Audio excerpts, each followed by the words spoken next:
Morning and welcome to the Core Connection. I'm Mira Rubin here with you on Enlightened World Network. And today's topic is allowing.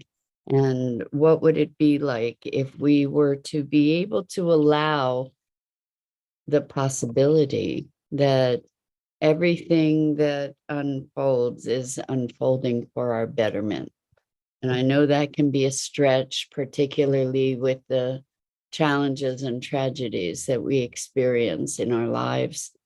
But let's just explore how that perspective could shift our beingness and our possibility in the experience of life.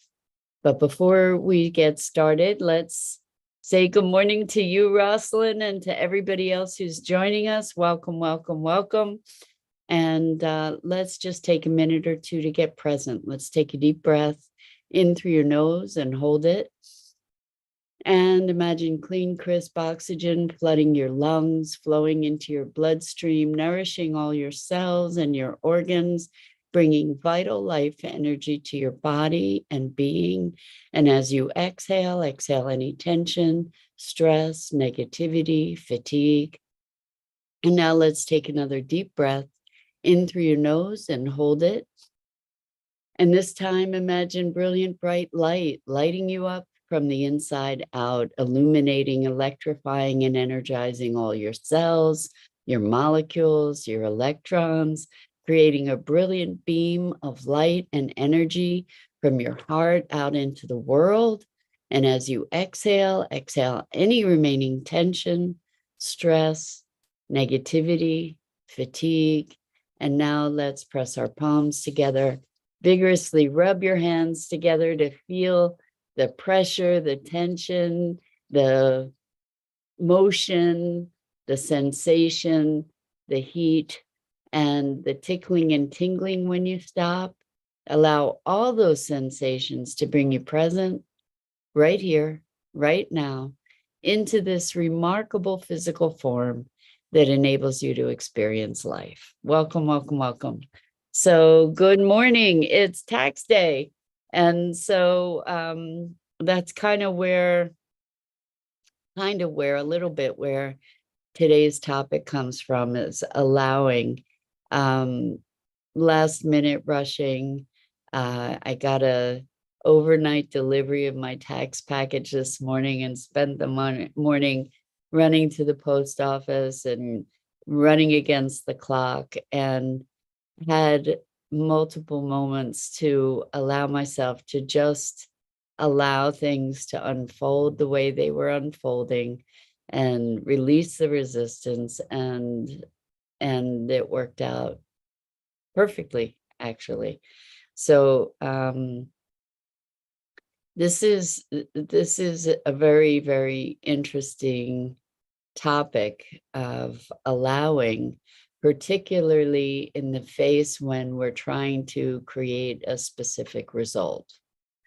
And we often fight against the obstacles or the perceived obstacles, whether it's through rushing or just fighting, creating. When we fight, we create opposition.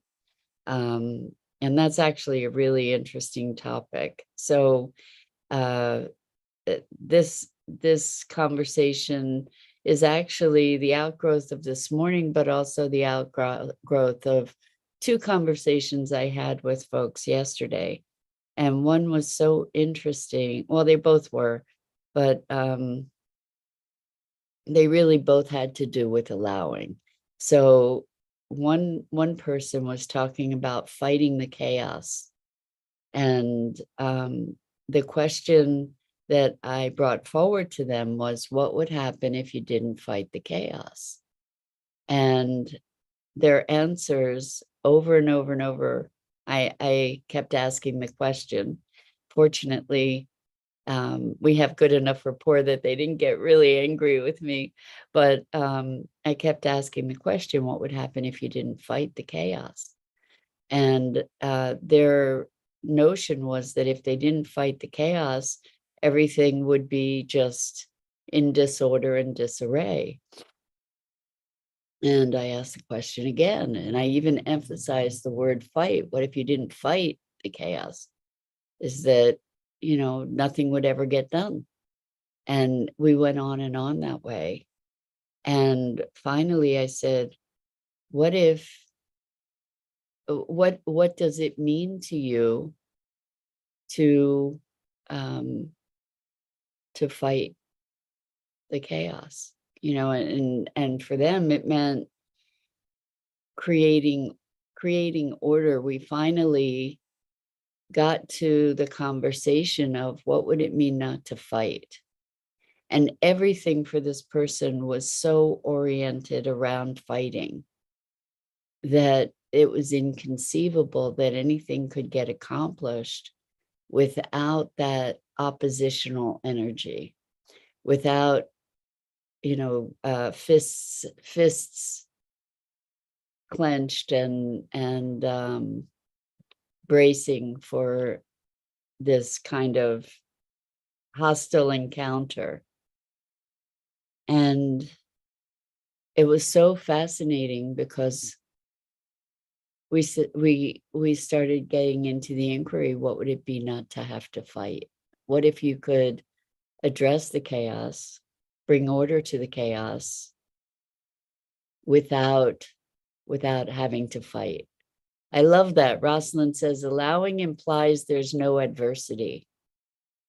So what if, that's really what we're talking about. What if we came from a place of allowing that everything that is unfolding for our betterment, even the most tragic of circumstances, even the things that are heartbreaking and devastating. What if it were all received? What if we were able to allow all of it without the resistance, without the fight, to be receiving, to allow, to receive, and thereby be responsive rather than reactive? And so what was interesting, back to this person who has fought for everything, that's their experience in their life, is that they have fought for everything, that they felt extremely uncomfortable. They had this weird, inexplicable and unfamiliar, uncomfortable feeling in the face of entertaining not having to fight. And excuse me. So they were just, their head was spinning because it was such a completely foreign concept. This person has been tremendously exhausted, and you can only imagine how exhausting it is to be in a constant fight, and what a toll that takes on your nervous system to be constantly in the midst of a fight. And what if that fight then is no longer necessary? There's the discomfort of not knowing what to do, not knowing how to be outside of that. And it was fascinating and very disorienting for this person to be entertaining. What if I didn't have to fight? What if I could just do what needs doing without fighting? So it was very profound. It was a very profound experience for them, and a very profound awareness. Because when you're always fighting, people are going to fight you back. Life fights back. You're creating all this resistance, creating all this opposition. And then there was another conversation with this person who was really struggling, really just struggling because they didn't want to have to do the stuff they needed to do. And they were present to just how much they didn't want to do this stuff. They didn't want things to be this way. Things shouldn't be this way. And when there was the space to allow things to be as they are, it created a dramatic opening for them.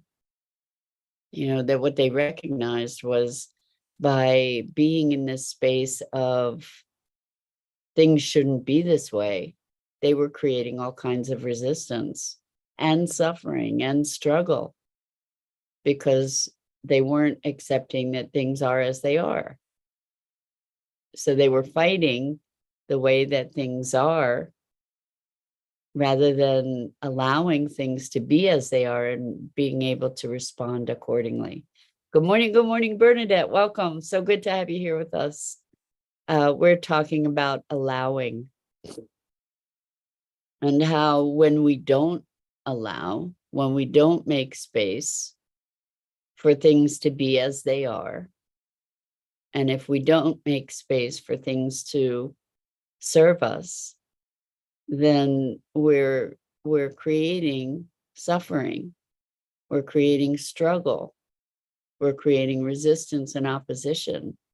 Rosalind says, putting the burden on yourself to accept something, how to change the space of woundedness to respond rather than reacting.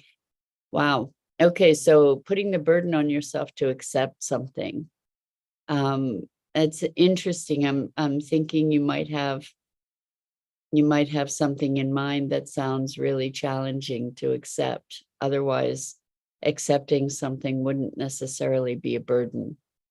So if there's a difficulty in accepting something, what we can look at is the way we're thinking about it. So Bernadette says, why is it a burden to accept? Exactly. That's my question as well. So how to change the space of woundedness, Rosalind continues, to respond rather than reacting. So if we're able to accept the space of woundedness and to recognize that we're feeling wounded, then we don't have to be resisting the woundedness. If we can allow ourselves to be with what's there, like this whole notion of things should be different. It was so interesting because with this person, I said, what if things are unfolding? He said, this person said things shouldn't be this way. And I said, well, what if they're unfolding exactly the way they should be, in massive air quotes, for your betterment? Maybe this situation that you're resisting and fighting against, maybe it's exactly what is called for you for the bigger picture. So this vision of how things should be, the limited vision, was a narrowed focus of things shouldn't be this hard. And then when we open the focus to a broader view, we could see that what was happening was serving this person's higher intention of being present, being expansive, to be able to have this contrast so that they could recognize the opportunity that allowing things to be as they are presented to them. It sounds like it's kind of a circle loop kind of thing, but Rosalind says, recognize something shouldn't have happened and accept that it did happen. And Bernadette says, or is it, and has it become a burden to accept what is? So if it's a burden to accept what is, maybe we're not actually accepting it. because what is. Acceptance is allowing what is to be. And so Rosalind says, recognize something shouldn't have happened. I guess we get to say, like, where is our should coming from? In some greater context, what if whatever it was that happened was the perfect thing that happened, because it set other things into motion, perhaps, that we don't see the ramifications of. So in some respect, this notion of what should or shouldn't have happened is a function of a narrow focus. When we say it shouldn't be that way, we're assuming that we have a broad enough vision to know how things are unfolding. And this reminds me so much of a session I had with somebody last week that I mentioned to you, where they were talking about the roots of hope. And they, in the process of this envisioning, they died multiple painful, excruciating deaths. And yet they were able in this session to recognize that those deaths, those lives, served as a fertile soil for the potential of these roots to grow into and ultimately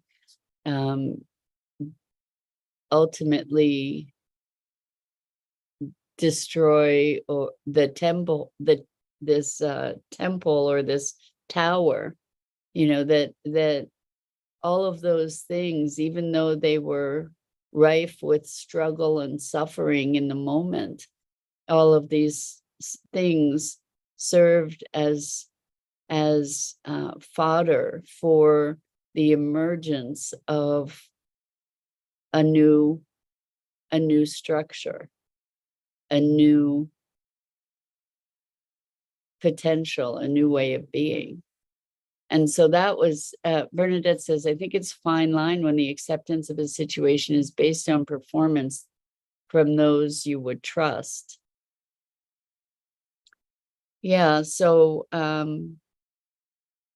lot of us torture ourselves with the notion of how things should have been or should be, and not really, really fighting against the way that things are, and because we want them to be different. And I understand that. I mean, there are lots of things I would like to be different, and they are the way they are. And I can either live in wanting them to be different. Wanting something to be different is different from seeing the potential for shifting something. Those are not the same thing. And I know so many people who have just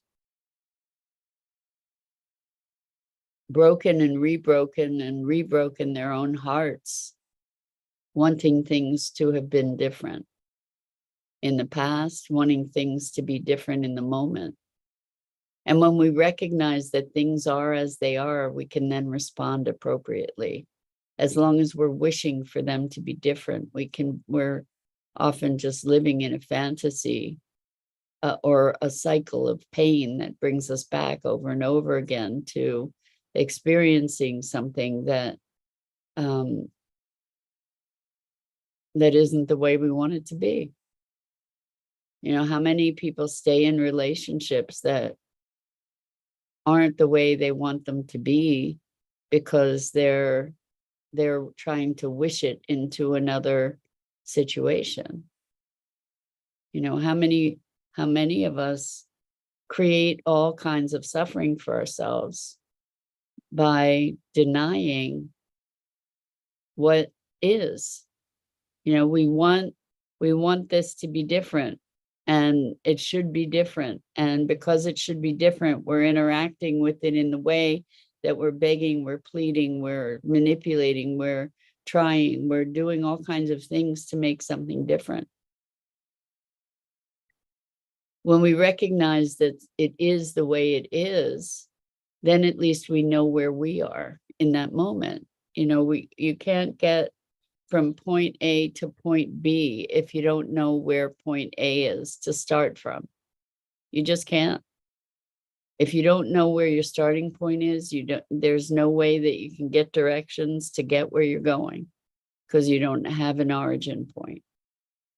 And so when we allow for things to be as they are, one of the first things that happens is that we're unburdened. We're unburdened because I'm not saying don't intend change, don't take action. I'm not saying that at all. And this conversation about should is creating a resistance that is assuming we know better, by the way, that we know how things should be, and reality is not matching our expectation or our judgment. And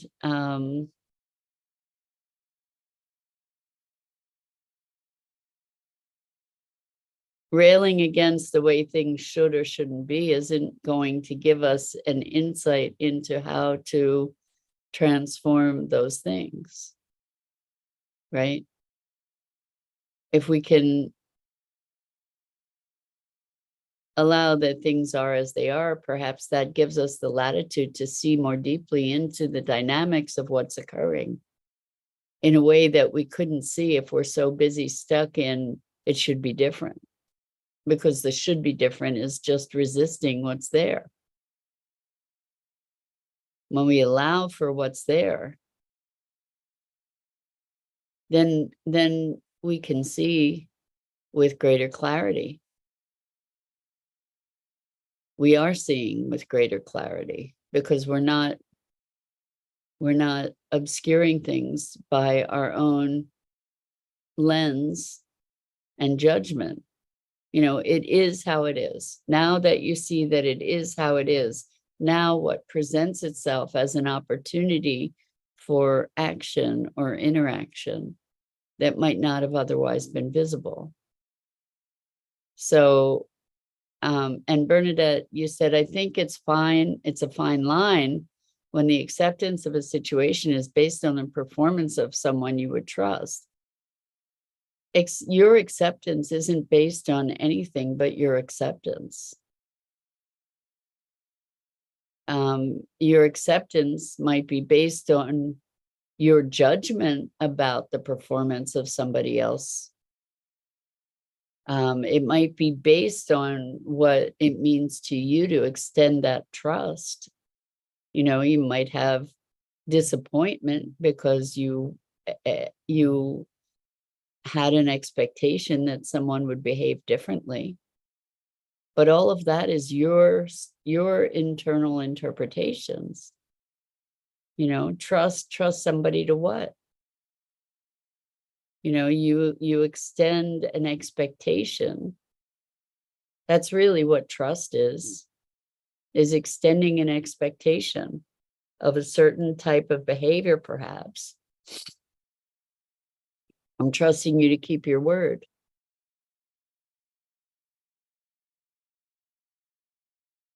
So I'm extending an expectation that you're going to keep your word, for example, right? And if I allow that, you promised something and then you didn't keep your word, then I can create the space to recognize that you said this and then you did that. And there's an inconsistency, there's an incongruity. And I can allow that that's what happened. So therefore, I can adjust my expectations going forward accordingly, right? What I see a lot of people doing is keeping the expectation despite reality over and over again. So let's say you make an arrangement to meet with somebody and they don't show up and they don't call, and you expected them to be there, and you can be angry because you had that expectation, whatever. You're having your own experience of how you're responding to that. And then they do it again, and you're still expecting them to show up. And then a third time. And so the thing is that you're not allowing for the experience of what actually happened. You're still living in your own expectation. You're not allowing for you're living in the should instead of the is, right? Rather than allowing that you might make an arrangement with this person and it's possible that they won't show up based on their performance. It's like adjust your expectation or not.